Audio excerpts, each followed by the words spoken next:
Subscribe now and press the bell icon. Never miss an update. नमस्कार बच्चों, करबक class 12th के हिंदी के पद खंड का ये पहला पाठ है। करबक इसके कवि हैं मलिक मोहम्मद जायसी। आज हम लोग इस वीडियो में करबक पाठ के पूरा भावार्थ, उसका क्या होता है, उसका अर्थ क्या है, उसके सारांश क्या है और कवि परिचय क्या है। यानी टोटल अगर आप बिहार बोर्ड के स्टूडेंट हैं तो क्लास 12th के हिंदी के लिए ये पहला पाठ जो करबक है पद खंड का, ये आप लोग के लिए बहुत ही जरूरी है। और आज हम लोग इस वीडियो में पूरे कवि परिचय के बारे में, करबक पाठ का पूरा अर्थ और उसका सारांश को देखेंगे, इसलिए वीडियो में लास्ट तक बने रहे। तो चलिए शुरू करते हैं कवि परिचय से। अब देखिए, करबक पाठ के जो कवि हैं, आज रखिएगा मलिक मोहम्मद जायसी। ये भी आपके ऑब्जेक्टिव में पूछ सकता है कि करबक पाठ का कवि कौन है, या फिर उल्टा पूछ देगा कि इनमें मलिक मोहम्मद जायसी द्वारा रचित कविता कौन सा है। तो करबक आ रखिएगा। अब देखिए, मलिक मोहम्मद जायसी, इनका जन्म जो है 1492 के आसपास हुआ था। अनुमानतः लिखा हुआ है, इसका मतलब क्या है कि जो मलिक मोहम्मद जायसी का जन्म 1492 में हुआ था। अभी सोचिए 1492 यानी कि आज से लगभग 500-600 वर्ष पहले। तो उस समय किसी को उतना जानकारी नहीं था कि कब इनका जन्म हुआ था, तो पूरा श्योर नहीं कह सकते हैं कि 1492 में ही जन्म हुआ था। तो लगभग माना गया है कि मलिक मोहम्मद जायसी का जन्म जो है कितना 1492 में हुआ था। उतना डाटा उस समय लिख के रखता नहीं था लोग। उसके बाद इसका देखिए निधन जो है 1548 के आसपास हुआ था। ये भी देखिए अनुमानतः लिखा हुआ है, इसलिए आसपास शब्द लगा हुआ है। तो ये भी इस प्रकार से। और ये देखिए मलिक मोहम्मद जायसी, ये जो जायसी आप देख रहे हैं, ये जायसी क्या है? ये जायसी एक स्थान का नाम है। तो ये देखिए निवास स्थान जो है वो जायस कहाँ पड़ता है? उत्तर प्रदेश के अमेठी जगह नाम में पड़ता है। तो निवास स्थान कहाँ है? जायस, उत्तर प्रदेश की कब्र अमेठी एक जगह का नाम है, वहीं पड़ता है। तो जायसी शब्द वहीं से आया है। जायस के रहने वाले थे, इसलिए जायसी जुड़ गया। जैसे बिहार के रहने वाले रहते तो बिहारी जुट जाता है, भारत में भारतीय जुट जाता है। उसी प्रकार से जायस के रहने वाले थे तो क्या जुट गया? जायसी। इनके पिता का नाम देखिए मलिक शेख ममरे, या उनको कई लोग मलिक राजे अशरफ के नाम से भी पुकारते थे। गुरु सूफी संत शेख मोहदी और सैयद अशरफ जहांगीर। तो ये गुरु के नाम उनके हो गए, किनके? मलिक मोहम्मद जायसी के। और उनका कृति देखिए, उनका जो जीवनी है उसमें थोड़ा सा देख लीजिएगा सारांश क्या था कि आरंभ में जायस में रहते हुए, जायस गांव जो उनका निवास स्थान था, वहीं पर रहते हुए उन्होंने शुरू में किसानी की। और उसके बाद जो शेष जीवन उनका बीता वो फकीरी में बीता। और फकीरी में भी देखिए, बचपन में भी देखिए, चूंकि आरंभ में वो किसानी रहे, उसके बाद बचपन में ही वो क्या हुए? अनाथ हो गए थे। अब अनाथ हो गए थे तो बाद में जो शेष जीवन बचा वो फकीरी यानी कि साधुओं के बीच रहते हुए बचपन उनका बीता था। और उनका व्यक्तित्व कैसा था? देखिए जायसी जो थे, जायसी साहब, उनका फोटो देखिएगा आप किताब में, तो वो उतने रूपवान नहीं थे। उनके चेचक हो गया था, तो चेहरा पर जो था वो हल्का हल्का दाग धब्बा चेचक का रहता है, उस तरह का रह गया था। और एक आंख से वो काने जी थे, मतलब एक आंख उनका नहीं था, और एक कान से बहरे भी थे। तो उनका व्यक्तित्व भी क्या कहता कि चेचक के कारण रूपहीन थे, उतना रूपवान सुंदर नहीं थे, और बाई आंख और कान से वंचित भी थे। और लेकिन उनका व्यक्तित्व देखिए मेन रूप से, ये तो हो गया उनके सुंदरता के बारे में, रंग रूप के बारे में। लेकिन अगर उनके हम व्यक्तित्व के बारे में, चरित्र के बारे में देखेंगे तो वो क्या थे? मृदुभाषी थे। मृदुभाषी मतलब मीठा बोलने वाले, ठीक है, किसी से कठोर भाषा में बात नहीं करते थे। मनस्वी थे और स्वभावतः संत। संत मतलब साधु संत फकीर टाइप का वो उनका व्यक्तित्व था, जैसा कि ऊपर में बताया हुआ है। और कृतियां देखिए, याद रखिएगा, है ना, मलिक मोहम्मद जायसी का जो कृतियां हैं, जैसे आप देखिए पहला पद्मावत, और ये जो हम लोग करबक पाठ पढ़ रहे हैं, ये करबक पाठ पद्मावत से ही लिया गया है। इससे पद्मावत से। उसके बाद अखरावट, आखिरी कलाम, चित्रलेखा, कहरानामा, इसको महरी बायसी भी बोलते हैं, मसला या मसलनामा भी इसको कहीं कहीं पर बोलते हैं, मसला या मसलनामा याद रखिएगा। तो ये इनका कृतियां हैं। और एक और याद रखिएगा, मलिक मोहम्मद जायसी प्रेम पीर के कवि। ऑब्जेक्टिव में पूछेगा प्रेम पीर के कवि कौन है, तो उत्तर होगा मलिक मोहम्मद जायसी। और एक में पूछेगा पद्मावत के रचयिता कौन है, मलिक मोहम्मद जायसी। अखरावट के रचयिता कौन है, मतलब इनमें से कोई भी। आखिरी कलाम का रचयिता कौन है, या उल्टा देगा कि इनमें से मलिक मोहम्मद जायसी का रचना है। 4 ऑप्शन रहेगा, इसमें से कोई भी दिया बड़ा सकता है। तो ये देखिए कवि के बारे में आपका पूरा परिचय हो गया। ठीक है, तो यहाँ तक पहले आप स्क्रीनशॉट लीजिए, उसके बाद आगे हम लोग चलेंगे कर्बक पाठ की ओर। अब देखिए कर्बक पाठ का जो कविता है वो दो भाग में बटा हुआ है। पहला भाग पद्मावत के ऊपरी शीर्ष से लिया गया है और दूसरा भाग पद्मावत के सबसे अंतिम पंक्ति से लिया गया है। अब देखिए जो पहला भाग है उसका पहला पंक्ति क्या है, एक नैन कवि मोहम्मद गुनी सोई विमोहा जयी कवि सुनी। अब इसका अर्थ क्या होगा समझिए। देखिए एक नैन, नैन का मतलब हो गया आंख, नैन। अभी देखिए मलिक मोहम्मद जायसी का जो हम जीवन परिचय देख रहे थे उसमें व्यक्तित्व क्या था कि मलिक मोहम्मद जायसी जो है उनका एक ही आंख था, एक आंख से वो काने थे। तो वही चीज लिखा हुआ है कि एक नैन कवि मोहम्मद गुनी, यानी कवि क्या एक आंख होते हुए, और मोहम्मद यही मलिक मोहम्मद जायसी के लिए मोहम्मद कवि मोहम्मद, गुनी मतलब गुणवान, यानी एक आंख रहते हुए भी मलिक मोहम्मद जायसी जो है वो गुनी है, गुणवान है।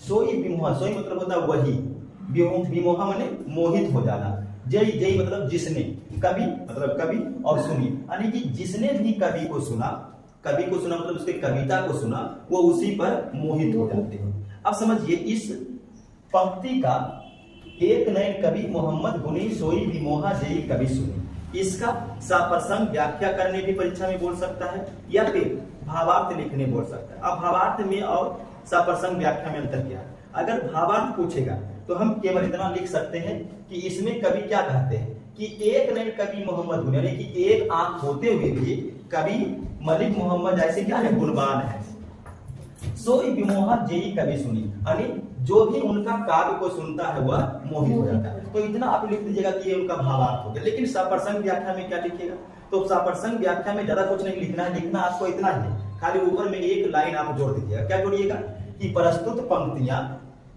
कर्बक पाठ मलिक मोहम्मद जायसी द्वारा रचित से लिया गया है, और उसके बाद यहां से जोड़ दीजिए।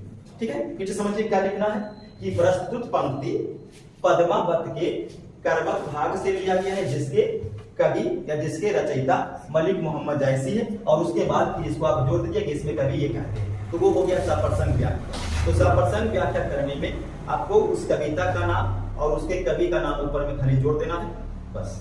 ठीक है, यही इसमें अंतर है। चलिए अब नेक्स्ट हम लोग देखते हैं अगला पंक्ति क्या है। चांद जैस जग विधि अवतारा, दिनह कलंक किन्ह उजियारा।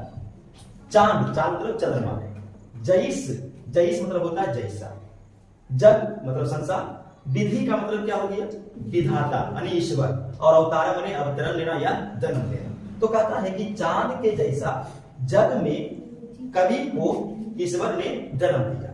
ठीक है, दिनह कलंक किन्ह उजियारा, लेकिन जिस प्रकार से चांद में दाग है, चांद में कलंक है, कलंक का मतलब क्या हो गया, दाग। कलंक का मतलब होता है हिंदी में अर्थ कोयला, कोयला क्या काला है, दाग है। आप चांद में देखते हो काला काला धब्बा दाग, वही चीज यहाँ पर जो है तुलना कर रहा है चांद का कवि से।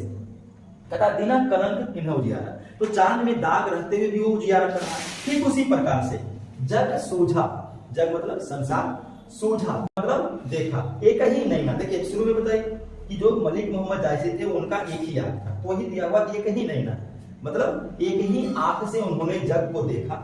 फिर भी उबा सुख अस नक्तनह महा, मतलब उबा मतलब होता है उदित होना, उगना, और सुख, सुख एक नक्षत्र शुक्र ग्रह, तारा शुक्र उसका नाम है। तो जब शुक्र ग्रह होता है तो बहुत चमकीला होता है। ठीक है, तो वही कहता है कि जिस प्रकार से शुक्र ग्रह सभी नक्षत्रों के बीच में अकेला चमकता रहता है, उसी प्रकार से एक आंख रहते हुए भी पूरे जगत को भली भांति कवि समझ लिए। अगर हम पूरे अर्थ समझे एक बार तो क्या कहता है कि कवि इसमें कहते हैं कि ईश्वर, विधि माने विधाता, ईश्वर ने उन्हें चंद्रमा की तरह, देखो चांद जैस, जैस मतलब जैसा तरह, चंद्रमा की तरह इस धरती पर उतारा है, यानी कि जन्म दिया है। लेकिन जैसे चंद्रमा में दाग है, यानी चंद्रमा में भी कमी है, दिनह कलंक किन्ह उजियारा, यानी चंद्रमा में दाग दिया फिर भी वो क्या करते हैं, प्रकाश करते हैं। कवि में मतलब जैसा कमी, जैसा दाग किसमें है, चंद्रमा में, वैसा ही दाग किसमें है, कवि में। कवि में भी दाग क्या है, वो भी एक आंख से काना है, और चेहरे पे चेचक है, रूपमान नहीं है, उनमें भी कुछ कमी है। तो ये कहता है कि वैसे ही कवि में कमी है। फिर भी जिस प्रकार से चंद्रमा अपने प्रकाश फैलाते हैं, तो कवि भी चंद्रमा की तरह अपने काव्य का प्रकाश पूरे संसार में फैलाते हैं। कैसे प्रकाश फैलाते हैं, तो जिस प्रकार से अकेला सुख, सुख मतलब शुक्र ग्रह, शुक्र नक्षत्र के बीच में उदित है, उबा मतलब उदित उगा हुआ है।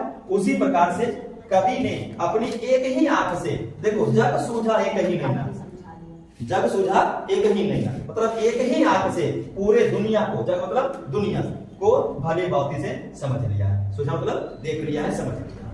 ठीक है, तो ये इसका भावार्थ हो गया इस पूरा पंक्ति का। और अगर इसका प्रसंग व्याख्या करने के लिए तो फिर वही चीज जोड़ दीजिएगा कि इस पंक्ति में, सॉरी यह पंक्ति पद्मावत के कर्मक भाग से लिया गया है, जिसके कवि मलिक मोहम्मद जायसी है, उसको लिख दीजिएगा। ठीक है, तो यहां तक आप स्क्रीनशॉट कर लीजिए। अब आगे देखते हैं। जौ लही अंबही डाब न होई, तौ लही सुगंध बसाई न सोई। अब देखिए इस पंक्ति में कवि क्या कहते हैं। जौ लही, जौ मतलब होता है जब, लही मतलब तक, अंबही का मतलब होता है आम, क्या होता है आम, और डाब, डाब का मतलब होता है मंजर, मंजरी, आम में जो मंजरी लगता है, मंजरी आने के बाद आम मतलब फूलता है, फलता है। तो कहता है कि जब तक आम में डाब यानी कि मंजरी नहीं होता है, तब लही, तब मने तब, और लही मने तक। देखो लही मने तक होता है, क्या होता है तक, जौ मने जब, और ये हो गया तब मने तब और लही मने तक।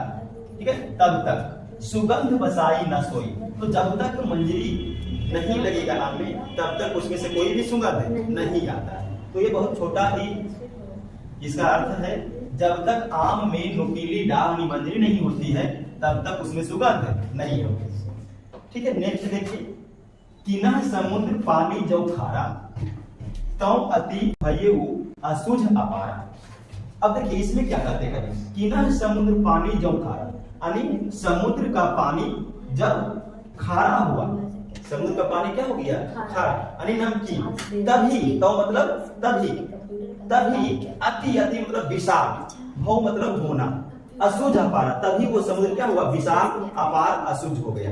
देखिए क्या लिखा हुआ इसमें, कवि कहते हैं कि समुद्र का पानी खारा है इसीलिए वह क्या है असुझ और विशाल है, अपार है। फिर अगर देखिए, जौ समेरु त्रिशूल विनाशा, भा कंचन गिरी लाभ आकाशा। अब इसमें देखिए जौ, जौ मतलब जब सुमेरु, सिमेरु पर्वत, इसके बारे में कहानी है, एक धार्मिक कहानी है कि जब वो सिमेरु पर्वत जो है बहुत विशाल था और उसको एक घमंड था कि हम इतने विशाल पर्वत है ना, तो वो क्या किए शिव जो है उससे घमंड को तोड़ने के लिए अपना त्रिशूल उठाए और बोले आज आपका घमंड नहीं तोड़ते, हम आपका चकनाचूर कर देंगे, नष्ट कर देंगे। और जैसे ही शंकर भगवान का त्रिशूल सिमोरी नामक पर्वत पर टकराया, सटा, वैसे ही वो सोना का हो गया। तो वही चीज यहाँ पर बताया हुआ है, जौ सुमेरु त्रिशूल विनाशा, यानी जब सुमेरु पर्वत पर त्रिशूल विनाश करने के लिए, नष्ट करने के लिए लगा, सटा, भा कंचन गिरी, कंचन मतलब सोना, गिरी मने पर्वत, लाभ आकाशा, उसी समय वो जो सुमेरु पर्वत था वो सोने का बन गया। ठीक है, वही चीज यहाँ पर देखिए कहता है कि इसमें कवि कहते हैं कि जब सुमेरु पर्वत को नष्ट किया गया तब वह सोने का नहीं हुआ, मतलब जब तक नष्ट नहीं किया गया तब तक वो सोने का नहीं हुआ, लेकिन जैसे ही त्रिशूल सटा क्या हो गया सोने का। चलिए ठीक है, अगला देखते हैं। जौ लही घड़ी कलंक ना पड़ा, कांच होई नहीं कंचन का। अब यहाँ देखिए जौ, जौ मतलब जब, लही मतलब तक, तो जब तक घड़ी, घड़ी देखिए बोलते हैं एक प्रकार के घड़े, किसके घड़े, कलंक ना पड़ा, कलंक मतलब कोयला। ठीक है, अब देखिए यहाँ पर जो घड़ी का बात हो रहा है वो कौन सा घड़ी, घड़ा, एक वैसा घड़ा जिसमें सोनार जो होते हैं स्वर्णकार, वो कोयला को जला करके सोना को पिघलाते हैं, कच्चा सोना को, और उसको पिघला करके ठोस सोना की मजबूत सोना बनाते हैं, उसका बात यहाँ पर हो रहा है, उसी घड़ी का। तो कहता है कि जब तक उस घड़ी में, कौन सा घड़ी जिसमें वो सोना पिघलाने के लिए कोयला को जलाते हैं, वो वाला घड़िया, तो वो घड़िया में कलंक ना पानी की कोयला नहीं पड़ता है, कांच होई नहीं कंचन का, कंचन मतलब सोना, और कांच मतलब, कांच मतलब कच्चा धातु, कच्चा सोना कह लीजिए इसको, कांच मतलब क्या हो गया कच्चा धातु। तो कहता है वो जो कच्चा धातु है, कच्चा सोना है, वो पका सोना, ठोस सोना नहीं हो सकता है। देखिए क्या कहता है इसमें, कवि कहते हैं कि जब तक घड़िया, ये घड़िया मतलब सोने गलाने वाला पात्र जिसमें सोना गलता है, अगर घड़िया में सोना को नहीं गलाया जाएगा तो वह कच्चा धातु, कच्चा सोना, पक्का सोना नहीं हो पाएगा। तो यहाँ पर ये जो धातु है किसका, सोना, और बनेगा भी क्या, सोना। कच्चा सोना है, पक्का सोना बन जाएगा। तो ये लिखा हुआ, देखिए कितना प्यारा बात लिखा हुआ है कि जब तक सोने को नहीं गलाएंगे वो कच्चा सोना पक्का सोना नहीं होगा। इसलिए जब तक कोई चीज नहीं तपेगा उसका भाव, उसका मोल बढ़ेगा नहीं। ठीक है, तो आप लोग को भी अगर अच्छा मेहनत करिएगा, अच्छा तपिएगा, तो आपका रिजल्ट भी अच्छा आएगा। चलिए यहाँ तक नोट कीजिए। तो ये देखिए कर्मक के पहला भाग का ये आखिरी पंक्ति है। एक नयन जस दर्पण और तेही निर्मल भाव, सब रूपबंत गही मुख जो बही कई चाओ। अब इसमें देखिए एक नयन जस दर्पण। अब देखिए एक नयन किसके लिए कहा गया है, जो कवि मलिक मोहम्मद जायसी है उनका एक ही आंखा है, उनके लिए ही लिखा हुआ है एक नयन। जस मतलब जिसके जैसा, दर्पण दर्पण मतलब दर्पण आईना, और ते ही निर्मल भाव मतलब जिस प्रकार से दर्पण निर्मल है, स्वच्छ है, उसी प्रकार से एक आंख रहते हुए भी, एक नहीं होते हुए भी कवि जो है उनका मन, उनका भाव वो स्वच्छ है, साफ है। सब रूपवंत गही मुख जो वही गई चाव, मतलब एक आंख होते हुए भी जो कवि है उनका मन स्वच्छ है, निर्मल है, और उन्हीं निर्मल भाव के कारण जो रूपवान व्यक्ति भी हैं, सब रूपवान मतलब सभी रूपवान व्यक्ति, गही मुख मतलब उनकी ओर मुख देख लगाए हुए, मतलब टकटकी बांध के देखते हुए, जो वही पहुंचा मतलब कुछ पाने की इच्छा लिए उनकी ओर ताकते रहते, किनकी ओर, मलिक मोहम्मद जायसी। अगर देखिए इसमें कवि कहते हैं कि वे एक नयन होते हुए भी दर्पण की तरह निर्मल और स्वच्छ भाव वाले हैं। तो कवि निर्मल और स्वच्छ भाव वाले किसकी तरह, दर्पण की तरह। और इसी गुण के वजह से, मतलब कौन सा गुण, कि वो दर्पण की तरह निर्मल एवं स्वच्छ भाव वाले हैं। उन्हीं गुण की वजह से बड़े बड़े रूपमान लोग भी उनके चरण पकड़कर कुछ पाने की इच्छा लिए उनकी ओर मुंह की तरफ ताका करते हैं। तो ये इनका। अब देखिए ये कर्वक का पहला भाग खत्म हो गया। अब हम लोग चलेंगे दूसरे भाग की ओर। यहां तक आप स्क्रीन शॉट लीजिए। अब देखिए कर्वक का अंतिम छंद, दूसरा छंद है मोहम्मद यही कवि जोरी सुनावा, सुना जो प्रेम पीर गा पावा। अब इसमें देखिए मोहम्मद, ये मलिक मोहम्मद जायसी कवि के लिए वो शब्द आया हुआ है। यही कवि जोरी, जोरी मतलब क्या होता है, काव्य, कविता, सुना, माने कि मोहम्मद कवि कहते हैं कि जिनको भी मैंने अपना काव्य सुनाया, सुना जो प्रेम पीर गा पावा। प्रेम मतलब होता है प्रेम, और पीर मतलब पीड़ा, दर्द, और पावा मतलब पाना। कहता है कि जिसे भी मैंने अपना काव्य सुनाया और उसे सुन करके प्रेम का, पीड़ा का अनुभव किया। ठीक है, मलिक मोहम्मद जायसी कहते हैं कि अपने काव्य के बारे में बताते हुए कि मैंने मतलब मोहम्मद जायसी ने यह काव्य रचकर सुनाया है, और जिसने भी सुना प्रेम पीर गा पावानी, प्रेम की पीड़ा का अनुभव। अगला देखिए, जोरी लाई रकत कई लेई। जोरी मतलब होता है के समा, लाई रकत कई लेई, रकत मतलब होता है रक्त, खून, और लेई मतलब गुण। यानी जो कविता है उनका रचना उन्होंने रक्त के लोई के जैसा बना करके किया है। गाढ़ी प्रीत नयन जल भेई, और जिसने भी इसे सुना उसका आंख, उसका नयन आंसुओं के जल से भर आया। तो वही चीज यहाँ पर देखिए, इसका अगर हम पूरा अर्थ देखें तो कहता है इसमें कवि, यानी ये जो पंक्ति है, इसमें कवि अपने काव्य के बारे में बताते हुए कहता है कि मैंने मतलब खुद मोहम्मद मलिक जायसी ने अपने कवि को रच करके सुनाया है, जिससे भी इसे सुना उसे प्रेम की पीड़ा का अनुभव हुआ। मैंने इस काव्य को रक्त की लेई लगा करके जोड़ा है तथा गाढ़ी प्रीति के आंसुओं के जल में भिगोया। अब अगला देखिए, औ मन जान कवित अस्किन्हा, मकु यह रहे जगत मह चिन्हा। अब देखिए औ मन जानी मतलब यह जानकर, यह औ मन जानी मतलब क्या हुआ, और यह जानकर, कविता, अस्किन्हा मतलब कविता का रचना किया, मतलब कवि यह जानकर अपने कविता का, काव्य का रचना किया है। मकु मतलब मुझे, यह मैं, यह रहे जगत मह चिन्हा मतलब मैं इस जगत में रहूं या ना रहूं, लेकिन मेरा चिन्हा, मेरा याद रहना चाहिए। क्या, जैसे कहां सो रतन सेनी अस राजा। अब रतन सेन ऐसा राजा कहां है, कहां सुबा असी बुद्धि उपराजा, यानी सुबा जो है वो रतन सेन राजा के यहाँ उपराजा थे और वो बहुत बुद्धिमान थे, तो वही बुद्धि उपराजा, कहां असी मतलब होता है ऐसा। तो कहाँ सूबा जैसे बुद्धि उपराजा है, मतलब नहीं अब है। कहाँ अलाउद्दीन सुल्तान, कहाँ अब अलाउद्दीन सुल्तान है। कहाँ राघव जेई किन बखान, अब कहाँ राघव चेतन का बखान मिलता है, कहीं नहीं मिलता है। कहाँ स्वरूप पद्मावती रानी, और वो जो रूपवती पद्मा थी वो कहाँ है।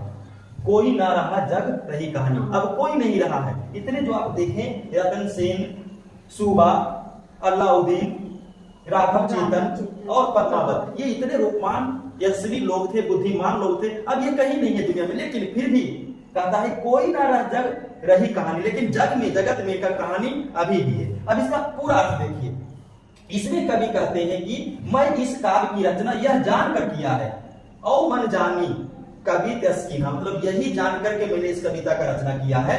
मकू मतलब मैं हो गया कि मेरे रहने ना रहने के बाद भी इस संसार में मेरी आखिरी निशानी यही हो। यही हो मतलब जो काव्य हमने लिखा, मतलब काव्य जान बुझ करके लिखे कि मेरा आखिरी निशानी यही हो, जो कविता हम लिख रहे हैं। क्यों? क्योंकि देखिए, अब ना वह रतन सेन है, ना वह बुद्धिमान सुआ है, और ना ही अलाउद्दीन और राघव चेतन है, ना ही रूपवती पद्मावती। लेकिन आज भी कोई भी नहीं है, लेकिन यश के रूप में, प्रतिष्ठा के रूप में इनकी कहानी रह गई है। तो देखिए, ये बहुत ही अच्छा बात यहाँ पे लिखा हुआ है, बहुत अच्छा पंक्ति लिखा हुआ है कि आज कोई नहीं है इन महान व्यक्तियों में से। अलाउद्दीन सुल्तान देखिए, रतन सेनी राजा देखिए, सुबह बुद्धिमान उपराजा, कोई नहीं है, रूपवती पद्मावती रानी, लेकिन इनका एक निशानी क्या, अस के रूप में भी कहानी रह गई है। तो हम लोगों को भी कुछ ऐसा करना चाहिए, हम लोग को भी ऐसा इतिहास रचना चाहिए कि हमें भी हमारे जाने के बाद दुनिया याद करे। इस प्रकार से काम करना चाहिए कि लोग मेरे जाने के बाद भी हमको याद करें, और अगर हम कहीं पहुंचने वाले हों तो लोग हमारा इंतजार करें। ऐसा नहीं हो कि हम कहीं पहुंचने वाले हों और नाम सुनकर वहां से लोग भागना शुरू कर दें, ऐसा हम लोग को नहीं करना है। तो ये बहुत ही अच्छा एक मोटिवेशन दिया हुआ है कि हमें अपने आप में एक इतिहास रचना है, ताकि हमारे जाने के बाद भी कहानी के रूप में मेरा इतिहास रखा हुआ है। तो इसको नोट कर लीजिए। अब देखिए अगला पंक्ति में क्या है, धनी सो पुरुख जस कीर्ति जासु, फूल मरय पै मरय न बासु। अब यहाँ पर देखिए, धनी, धनी मतलब होता है धन्य, सो पुरुष, पुरुष का मतलब हो गया पुरुष, यानी सो माने वह पुरुष धन्य है, जस कीर्ति जासु, जिसने अपना प्रतिष्ठा, अपना कीर्ति संसार में बनाया हुआ है। फूल मरय मतलब फूल मुरझा जाते हैं, मरना मतलब मुरझाना। पै, पै माने पर, मरय ना बासु, बासु मतलब होता है सुगंध, यानी कि जिस प्रकार से फूल मुरझा जाता है लेकिन उसका सुगंध नहीं जाता, ठीक उसी प्रकार से जो पुरुष धन्य है, उनका कीर्ति, उनका यश संसार में रह जाता है, भले ही वो आदमी रहे या ना रहे। तो फिर से इसको देखिए, इसमें कवि कहते हैं कि वह पुरुष धन्य है, धनी सो पुरुष, जस कीर्ति जासु, जिसकी कीर्ति और प्रतिष्ठा इस संसार में है, और वह उसी तरह से रह जाता है। किस तरह से, फूल मरे पै मरे न बासु, जिस प्रकार से पुष्प के मुरझा जाने पर भी उसका सुगंध रह जाता है। तो ये भी देखिए मेरे प्यारे बच्चों, बहुत ही अच्छा बात लिखा हुआ है कि जिस प्रकार से फूल मुरझा जाते हैं लेकिन उनका सुगंध रह जाता है, उसी प्रकार से पुरुष जो धन्य व्यक्ति हैं, उनका भी कीर्ति, उनका भी यश इस संसार में रह जाता है। तो हम लोग को भी ऐसा करना है कि हम लोग का भी ऐसा प्रतिष्ठा बनाना है कि हम लोग के जाने के बाद भी वो प्रतिष्ठा, वो कीर्ति बना हुआ है। चलिए अगला देखते हैं, केई ना जगत जस बेचा, केई ना लीन जस मोल। देखिए ये जो ऊपर का हम लोग अभी देख रहे थे यश और कीर्ति के बारे में, उसी के बारे में थोड़ा सा और समझिए। केई ना जगत जस बेचा, केई मतलब किसी ने, तो कहता है किसी ने जगत में यश को, कीर्ति को, प्रतिष्ठा को नहीं बेचा। ऐसा कोई नहीं है जो अपने प्रतिष्ठा को बेच सकता है। केई ना लीन जस मोल, और प्रतिष्ठा को कोई मोल खरीद भी नहीं सकता। मोल मतलब क्या हुआ, खरीदना। तो प्रतिष्ठा यश एक ऐसा चीज है जिसको ना तो कोई खरीद सकता और ना ही कोई बेच सकता है। जो यह पढ़े कहानी, यानी जो इस कहानी को पढ़ेगा, हम सबरे, सबरे मतलब होता आद करना, दुई, दुई माने दो, बोल, बोल माने सब। तो ये जो मलिक मोहम्मद जायसी जो कविता लिखे हैं पूरा, और उसमें भी खास करके ये पंक्ति में बोलते हैं कि हम इस कविता को यही सोच समझ करके लिख रहे हैं कि अगर कोई भी इस कहानी को पढ़ेगा तो कम से कम हमको हमको दो शब्द बोल करके आज तो कर लेगा। तो इस प्रकार से हमारे भी जीवन में कुछ ऐसा कर लेना चाहिए कि उसे देख करके हमको वो व्यक्ति कम से कम दो बोल करके आज कर ले कि नहीं भाई अच्छा आदमी था। तो अभी ये देखिए, कहता है कि ये जो केई ना जगत जस बेचा, केई ना लीन जस मोल, कहता है कि कभी कहते हैं कि इस संसार में यस, जस मतलब यस, ना तो किसी ने बेचा है, बेचा, केई ना लीन जस मोल, और ना किसी ने खरीदा। और कहता है जो यह पढ़े कहानी, यानी कभी कहते हैं कि जो मेरे कलेजे के खून से रचित कहानी को पढ़ेगा, जो यह पढ़े कहानी, हम सबरे दुई बोल, वह हमें दो शब्दों में याद रखेगा। तो मेरे प्यारे बच्चों, ये करबक पाठ मलिक मोहम्मद जायसी का रचित 12th हिंदी पद खंड का पूरा अर्थ कवि परिचय आज समाप्त हो गया। आपको ये वीडियो कैसा लगा हमें कमेंट करके जरूर बताएं। धन्यवाद।